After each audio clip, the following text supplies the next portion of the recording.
Luke stood in line, waiting for the Visari sergeant who would introduce the cadets of various species to the Galactic Army, when he overheard the two aliens in front of him boasting about surviving Earth's predators as they waited. The recruitment center was overflowing with nervous energy as beings from across the galaxy shuffled through the processing queues. I tell you, the pincher nearly took my arm clean off, the Sunier was saying, his voice a melodious trill that the universal translator rendered into accented English.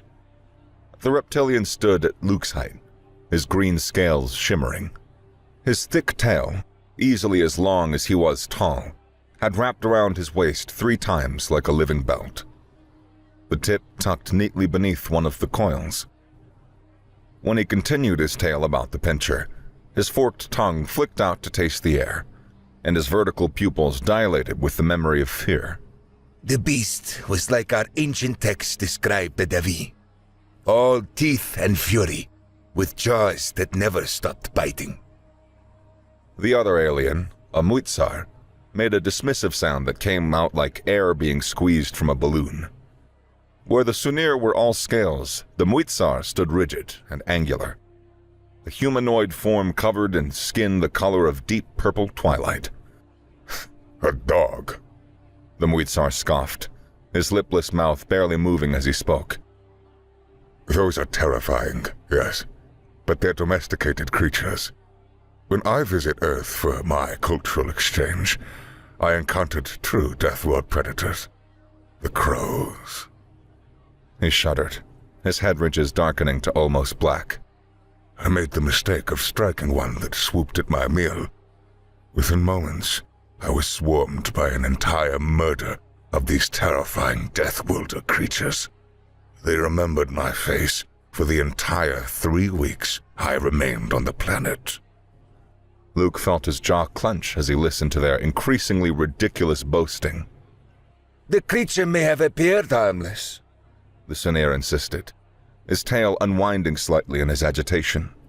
but when it reared up on its hind legs and showed those massive front teeth, teeth designed for gnawing to the hardest vegetation on that death world, I knew I faced a formidable foe. Its eyes were red as blood, and it made this terrible thumping sound with its rear appendages. The Muitsar nodded sagely, his ridges tense in what must have been his species' equivalent of sympathy. I believe you, Thirex. I too encountered one of their smaller predators. A rooster, they called it. The beast strutted about on legs ending in terrible talons. And when I inadvertently entered its territory, it flew at me with a cry that could freeze blood. Its wings beat with such fury, and those He shuddered again. I barely escaped with my dignity intact. Luke's hands had balled into fists now. These two had visited Earth, his Earth, and were making it sound like they'd barely survived a petting zoo. And these two were acting like they'd survived Jurassic Park because they'd met Thumper and Foghorn Leghorn. He glanced around, checking for any sign of the Visari sergeant. Everything was good. No sign of anyone with sergeant stripes heading their way. A grin spread across Luke's face. The kind of grin his sister used to say meant someone was about to learn a lesson they wouldn't forget. Military bearing be damned. He loosened his shoulders, let his parade rest stance dissolve into something more casual, more farm boy at the county fair. Before either alien could react, he'd thrown his arms around their shoulders, pulling them into an impromptu huddle. The effect was immediate and dramatic. The Sunir's tail unwound completely, whipping around like a startled cat's, his scales flushing a pale yellow-green that Luke guessed was fear. The Muitsar went rigid, his crossed arms tightening so much that Luke heard something pop. Hopefully just a joint and not anything important. Both aliens' eyes, or in the Muitsar's case, the trio of optical organs arranged in a triangle on his face, went wide with terror. "Hey there, friends," Luke said cheerfully, his grip firm but not painful. "Name's Luke Patterson from Earth, specifically the Great Plains region of the North American continent. Pleased to meet fellow survivors of my homeworld's fauna." That is it. The Sunir stammered, his translator struggling with the rapid-fire squeaks of his alarm. You moved so quickly, we didn't hear. "Thirax, right?" Luke interrupted smoothly. "And so you must be..." Quirfall. The Muitsar managed, his voice higher pitched than before. Of the Muitsar's collective third sphere. You're touching us. Humans touch strangers. "Oh, we're not strangers," Luke said with a laugh that he made sure showed plenty of teeth. "We're all Galactic Army now, right? Brothers in arms, and brothers share stories, especially stories about surviving Earth's predators. Because, and I mean this with all the respect in the world, you two met the friendly ones." The silence that followed was profound. Around them, the bustling of the recruitment center continued, but in their little bubble of space, it was as if time had stopped. The friendly ones? Thirax finally whispered. Luke nodded sagely, finally releasing them from his grip, but staying close enough that they couldn't easily back away. "Oh yeah, dogs? Domesticated for thousands of years. Most of them would lick you to death before they bite. Crows? Smart as hell, sure, but they do hold grudges. They're more of an annoyance than a threat, right? And rabbits. My little sister used to keep them as pets. The thumping is how they communicate. They're prey animals. They're not predators. Oh, and roosters... Yeah, okay, well, roosters can be jerks, but they're about as dangerous as an angry toddler with a stick." But they attacked us. Krival protested weakly. "Did they, though?" Luke asked, raising an eyebrow. "Or did they defend themselves when you got too close? You see, the thing about Earth fauna, even our prey animals, well, they're tough as nails because they evolved alongside the real predators. You want to know what actually kills people on Earth?" Both aliens nodded, seeming mesmerized despite their obvious fear. Luke had to admit he was enjoying himself. "Bees," he said simply. Bees? Thirax echoed, confused. "Little flying insects, about this big." Luke held up his thumb and forefinger about an inch apart. "They make honey, right? Sweet stuff, really delicious. They seem harmless. But here's the thing. They're social creatures. You attack one, you might get 100 coming after you. And when they sting, they inject venom. And for most humans, it's quite painful. But some of us are allergic. That tiny little sting can cause our throats to close up, our bodies to go into shock. We can die in minutes without medical intervention. More humans die from bee stings each year than from all other large predator attacks combined." Krival's optical organs were practically bulging out of his head. But they're so small.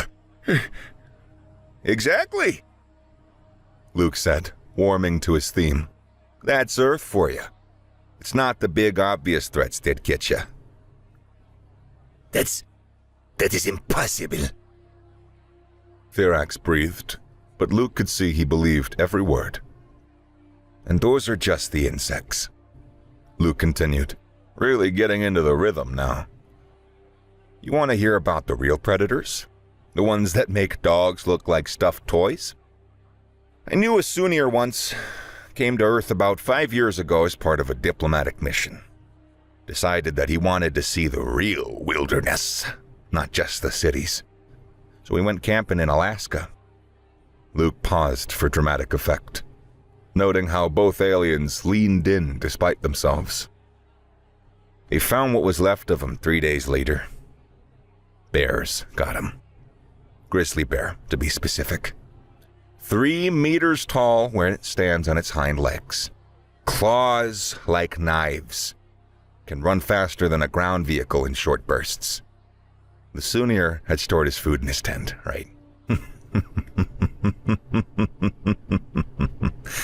Big mistake.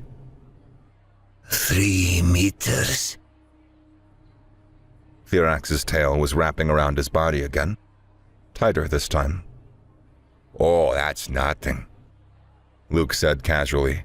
You ever hear of polar bears? Even bigger?